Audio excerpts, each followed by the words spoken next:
muri aya makuru ategekanya ikirere cyo kuri uyu wa gatatu ni ku igenekerezo rya 22 ndamukiza mu mwaka wa 2026. Mu gatondo hitezwe ko hazoboneka ikirere kimwe ibicu byinshi mu Cibitoke hamwe n'Ibubanza, aho ni mu ntara ya Bujumbura, mu Kayanza n'Ingozi mu ntara ya Butanyerera, Imuramvya, Igitega hamwe n'Imwaro mu ntara ya Gitega. Ahasigaye hakazokwaka y'izuba harimo n'ibicu bike bike. Ahazoba hakanye gusumba ahandi azoba ari Imwaro hamwe n'Igitega, aho ibipimo by'ubushuhe vyaho bizaba bigera kuri degrees Celsius 13, aho azoba ari mu ntara ya Gitega. Ku muhingamo hitezwe ko hazogwa imvura nkeya, hongere hacemwe n'ibihe vy'izuba ahatari hake mu gihugu cacu, kiretse Imuyinga, mu Cankuzo hamwe no mu Ruyigi mu ntara ya Buhumuza.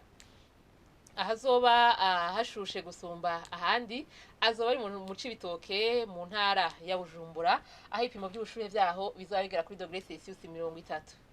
Ejo mu gatondo hatekanijwe ko izuba rizoseruka igihe cy'isaha 12 zirenga ku munota umwe, rirenge igihe cy'isaha 12 zirenga ku munota umwe z'umugoroba. Nuko rero ni hano amakuru ategekanya ikirere cyo kuri uyu wa gatatu agaruki. Mwakoze mwese kuyakurikira, naho ubutaha.